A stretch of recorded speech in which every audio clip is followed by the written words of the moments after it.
et bienvenue dans cette nouvelle vidéo. 11e épisode, on est à présent en Italie, en road trip avec mon meilleur pote. Alors c'est parti, tout de suite, intro.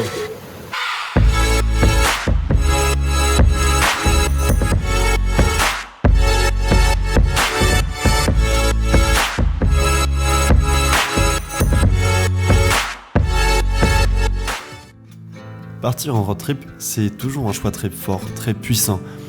Tu vas laisser derrière toi tout ton confort, toutes tes habitudes de vie, au profit d'une vie de nomade dans ta voiture. Et comme on aime bien les défis, on est parti en Italie, mais sans vraiment savoir ce qu'on allait y faire. Et c'est ce qu'on aime, partir avec pas grand chose, pas de van, pas de camping-car, juste une voiture, 4 roues, un moteur, et c'est parti. You say you like the wind blowing through your hair. Come on, roll with me till the sun goes down. Et pour notre première destination, on ira à Monaco. Texas sun. Un rapide passage dans la principauté qui était sur notre trajet pour aller en Italie, mais on la quittera très vite pour aller chercher un spot de camping sauvage. Après avoir passé la frontière, on prend la direction des montagnes italiennes pour trouver un spot pour passer la nuit. Et ce que j'aime bien en arrivant de nuit, c'est que le matin, tu découvres l'endroit dans lequel tu as dormi.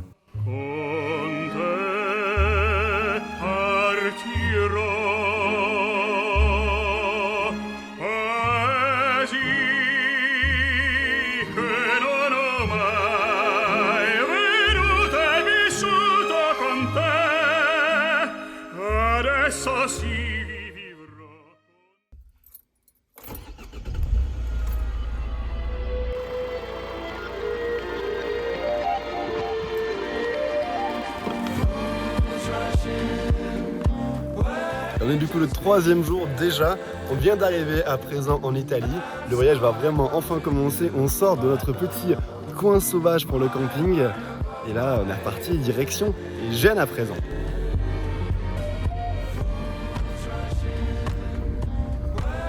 On se rendra ensuite à Gênes, la capitale du pesto et aussi des bons vins italiens.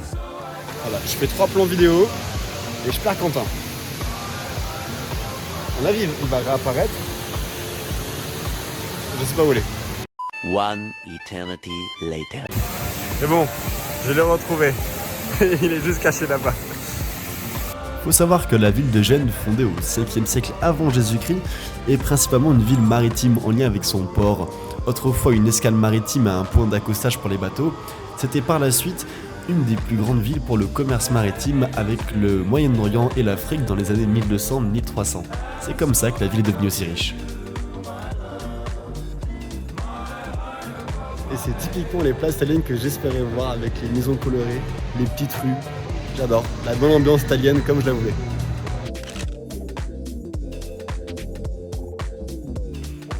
Situé sur son port, l'aquarium de Gênes est un des plus beaux et un des plus grands d'Europe à voir, avec plus de 600 espèces aquatiques. Et vraiment, je trouve ça toujours magique de voir tous ces poissons. Moi qui aime pas beaucoup la mer, qui aime pas beaucoup l'eau, là j'avoue pour le coup c'est toujours agréable de pouvoir le voir en restant sur terre. Et ce qu'il faut vraiment que tu ailles voir, c'est le quartier de Boccadas juste à côté de Gênes, avec une superbe plage qui est en fait un ancien village de pêcheurs avec sa plage principale. Prendre un petit spritz, une bière, en gros la Dolce Vita comme on l'aime. Le soir on a trouvé un petit spot, mais on s'attendait pas par contre à avoir des bonnes rafales de vent. Ça fait du bruit, ça fait un peu peur, mais la tente tient toujours bon.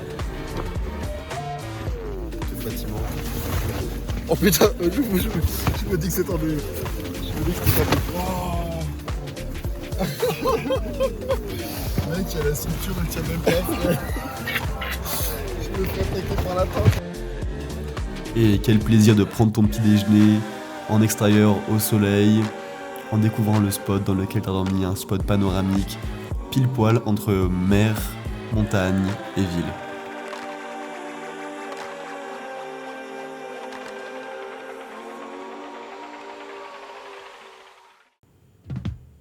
Et sur la route, pour aller à Parme, on a le temps de s'arrêter dans plusieurs petits villages italiens, des petits villages perchés, des villages dans les collines.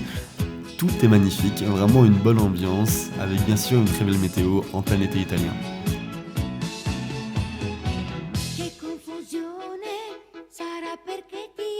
Située entre Milan et Florence, la ville de Parme n'est pas très touristique et n'attire pas grand monde.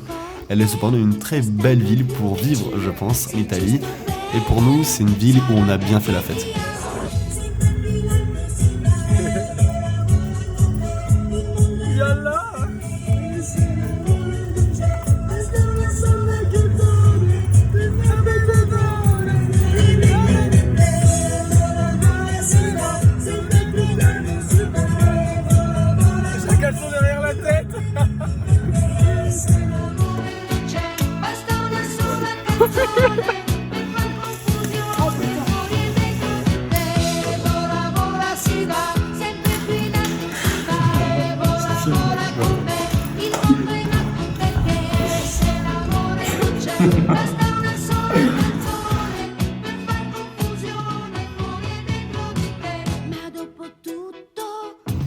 Et après Parme, avec le petit Quentin, on s'approche du lac de Garde. Juste devant nous et qui a l'air plutôt immense, avec des belles montagnes autour, c'est super beau. On était il y a encore 1h30 au lac de Garde et clairement ça ne me plaisait pas, c'était beaucoup trop construit, beaucoup trop balnéaire disons. Alors on a pris la route 1h30 et nous voici au lac d'Hydro.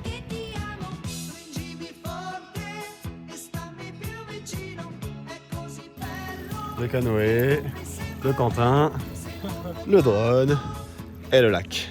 Est-ce que vous comprenez ce qui va se passer ?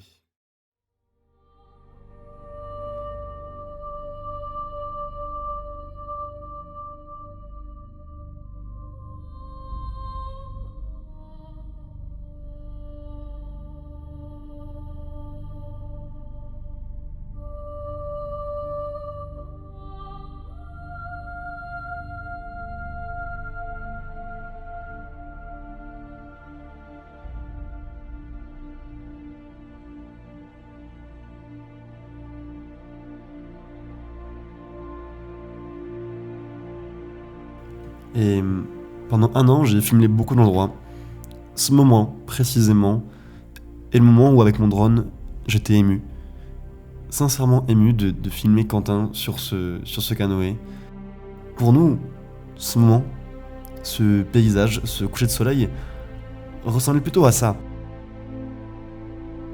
Alors, bien sûr, on exagère. Mais pour nous, ce moment était vraiment le moment le plus magique du voyage. Dans le sens où on ne devait pas être ici. On a changé parce que l'endroit d'avant ne nous plaisait pas. On ne connaissait pas non plus ce lac.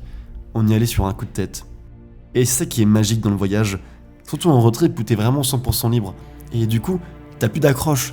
Il faut arrêter de chercher, surtout en voyage, à tout contrôler, tout anticiper, tout choisir à l'avance, tout prévoir à l'avance. Et se laisser de la place pour être surpris, pour découvrir, pour l'aventure. Et bien voilà, réveil dans une... Oula, putain, c'est compliqué. Et bien voilà, réveil après une belle nuit, dans une des meilleures nuits que j'ai passées en camping sauvage. La vue est magnifique, je vous montre ça de suite.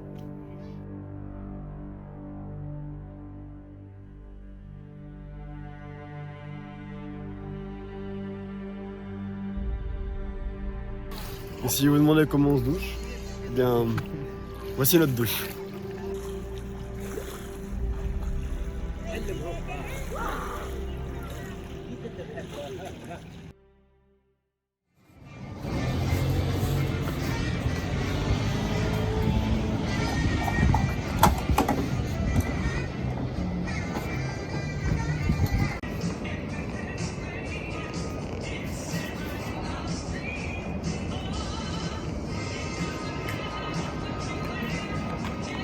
Ouais, c'était la fête, jusqu'à ce que... Bon, eh bien, mauvaise nouvelle, on était parti pas dans les Dolomites dès aujourd'hui, sauf que il pleut. Il pleut et il pleut vénère demain, il commence à pleuvoir, la météo est vraiment pas top. Bon, j'attache les cheveux parce que là ça devient intense.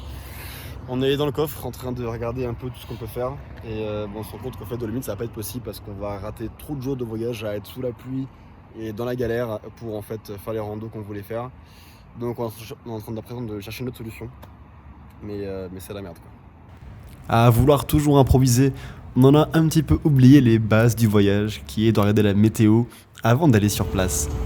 À présent, il fallait rebondir. Et ça, crois-moi, on a su très bien rebondir.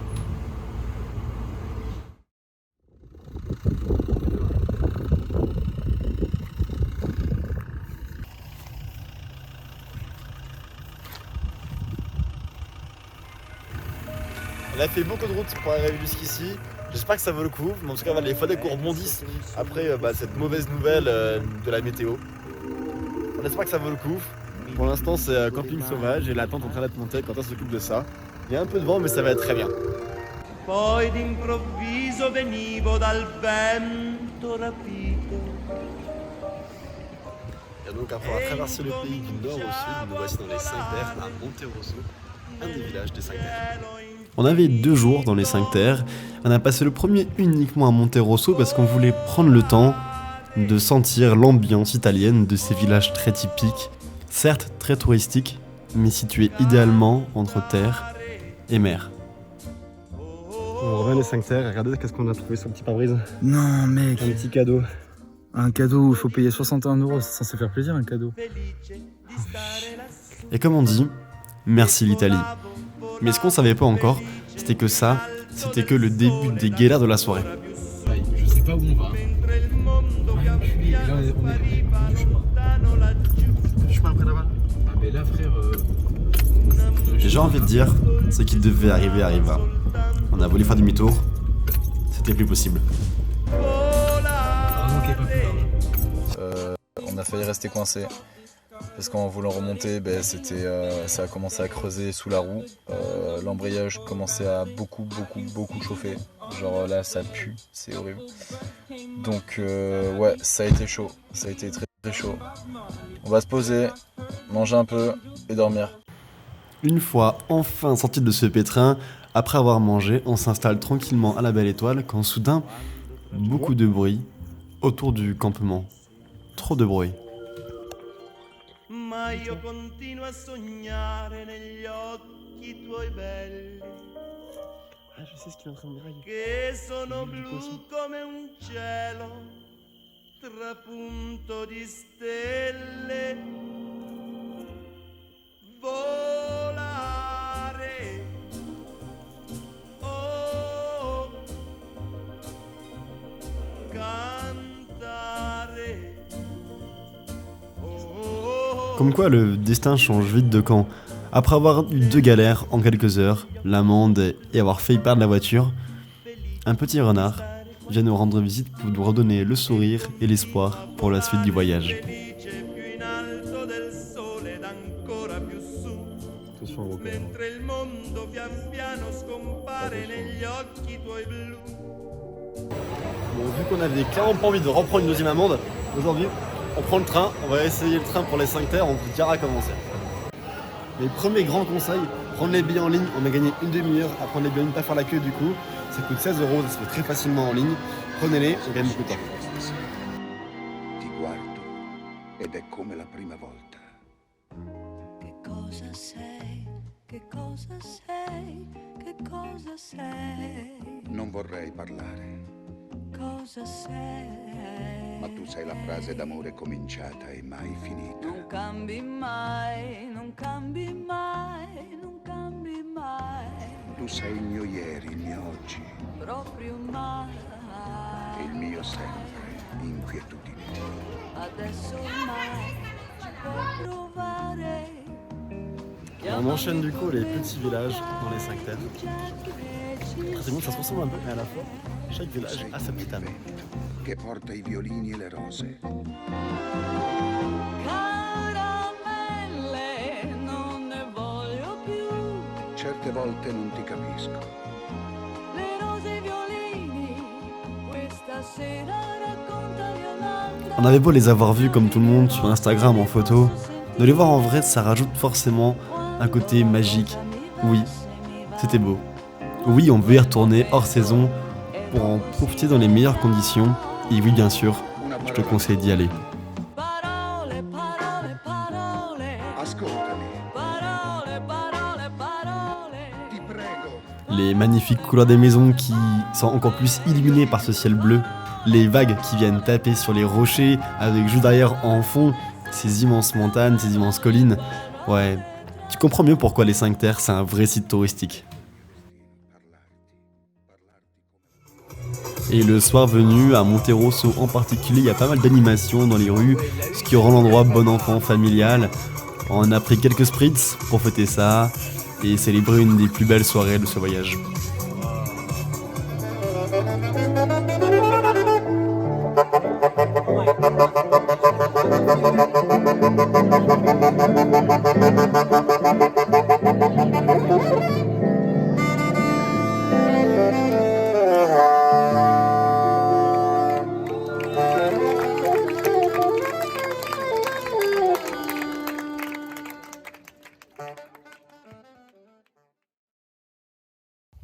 Et après une nuit bien agitée, bien fraîche, je crois qu'il faisait 10 degrés cette nuit, on a vraiment eu très très froid. On va pouvoir vous montrer notre organisation de la voiture, comment on vit dans notre maison roulante depuis maintenant presque 10 jours. Et on va commencer ce room tour par notre coffre, avec à gauche la partie cuisine, avec l'utensile de cuisine, la nourriture et bien sûr à boire. À côté on a nos 2 jerrycans de 8 litres, ça nous fait du coup 16 litres de stock d'eau qui partent très très vite. Là les 2 sont carrément vides, on est à sec, c'est un peu la galère. À côté, on a le coin de dos avec en dessous le canoë, la tente, les matelas et les duvets pour bien dormir la nuit. Juste devant, après, c'est nos parties respectives. À droite, ma partie, à gauche, celle de Quentin. Et au milieu, c'est un peu le bazar. Ah oui, et j'ai oublié, bien sûr, il y a Woody avec nous. Allez, vas-y Quentin, montre-nous ton espace, je t'écoute. Ici, mon sac de rando. Ouais. En gros, là où il y a toutes mes affaires, toute ma vie. Ici, c'est le petit sac qu'on peut utiliser quand on va se balader. Ouais. Bon, là, il y a des pompes. La pompe pour des pompes ouais. Et la pompe pour gonfler la tente. Et le après milieu, là, on c'est passe, la zone de l'endroit après. Hein. Ouais. Le milieu, c'est la zone de l'endroit. Oui, complètement. On arrive de mon côté avec, comme chez Quentin en fait, hein, le gros sac avec toutes les affaires, le petit sac pour bouger la journée, trousse de toilette. Devant, il y a la poche de linge sale avec le PQ. Enfin, devant, c'est vraiment à chaque fois un petit peu le foutoir. L'endroit de coude d'eau, on a dit. On repasse après sur la partie air avec le matelas, la tente, etc. La partie cuisine. Et devant, le poste conducteur. Normalement, les coussins viennent devant. Et là, ici, on a un gros drap sombre pour en fait tout cacher. Donc, on met le drap par-dessus. Et ça fait que quelqu'un qui passe à côté de la voiture, il regarde par la fenêtre et il ne verra rien à part un gros drap noir sans vraiment savoir ce qu'il y a en dessous. Et au niveau électrique, on tient avec nos 2 grosses batteries et la prise pour l'énergie dans la voiture. C'est un peu compliqué parfois, mais on s'en sort très très bien. Heureusement que le drone ne vole pas tant que ça, parce que s'il volait beaucoup, on aurait beaucoup plus de difficultés. Et bien sûr, on a une table et nos 2 chaises pour manger et bien sûr se poser en regardant un beau paysage. Bien sûr, Quentin. Après un bon quart d'heure sur une route sinueuse et pleine de terre, on arrive à ce petit spot. On a posé, ça y est, là, tout le matos. On est prêt à bien manger. En vrai, on a une très très très belle vue. Je vais vous montrer un petit peu. Voilà, on est en haut d'une montagne. C'est vraiment sympa. Et de ce côté, on a la vue sur la vallée.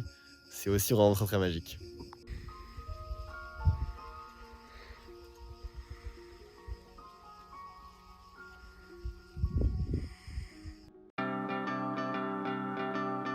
Avant de rentrer à Bordeaux, on avait encore soif d'aventure.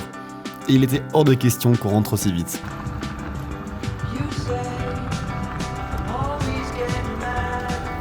Alors on a roulé. Beaucoup roulé sur des petits chemins de terre, des cailloux, des chemins où la voiture en effet elle a pris cher. Mais on voulait rouler jusqu'à trouver ce qu'il nous fallait. Notre dernier spot de ce voyage. Et il fallait qu'il soit magnifique. Parce que gourmand qu'on est, on voulait avoir la cerise sur le gâteau. J'en ai peu parlé jusque là, mais sachez que vivre 2 semaines avec son meilleur pote H24, c'est une expérience formidable. Et oui, il faut supporter, oui, faire des concessions l'un pour l'autre, mais il n'y a rien de plus beau que ce petit regard qu'il a au bord de regardez-moi ça. Non, plus sérieusement, c'est un truc de ouf. Et bien sûr, on l'oubliera jamais, c'est maintenant gravé dans nos vies, je pense. Vous parlez de l'organisation, bah là, voilà l'organisation pour faire de l'eau. La quête d'eau est très lente et parfois compliquée. Ouais. On apprendra au retour à Bordeaux comment enlever le bouchon. Oui, c'est la honte, sachant qu'en plus, on a essayé plusieurs fois. Et bien voilà, c'était le dernier spot en Italie qu'on a fait durant ce voyage. Un voyage improvisé, un voyage magnifique, un voyage très fatigant et sauvage. Mais un voyage, après tout, une très belle expérience qu'on a fait avec Quentin. Et on espère très vite remettre ça pour d'autres voyages et des aventures en Europe et ailleurs. Ah, vas-y, monte dans la chop, allez, viens. Viens.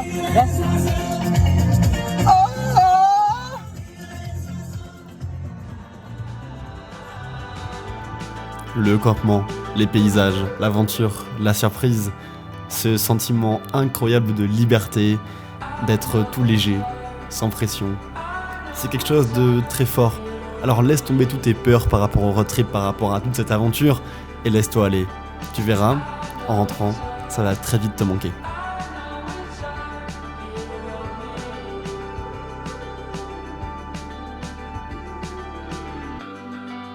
Et au bord de cette falaise qui nous aura offert un panorama à la fois effrayant et magnifique, laisse-moi te dire que ce type de voyage ça coûte quasiment rien.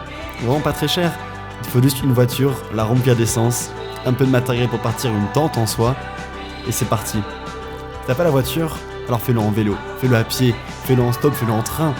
N'hésite pas à partir, car tu verras, ce sera ton meilleur investissement de l'année.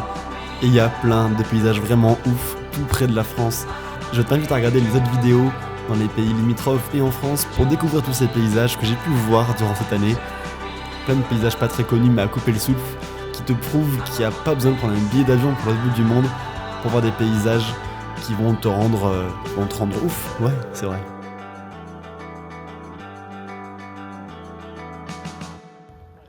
Et on quitte le dernier spot, l'Italie. J'espère que ça vous aura plu en tout cas. N'hésitez pas à nous le dire en commentaire, à mettre un petit pouce bleu, partager la vidéo. Mais surtout, parce que c'est super important, surtout, pars à l'aventure.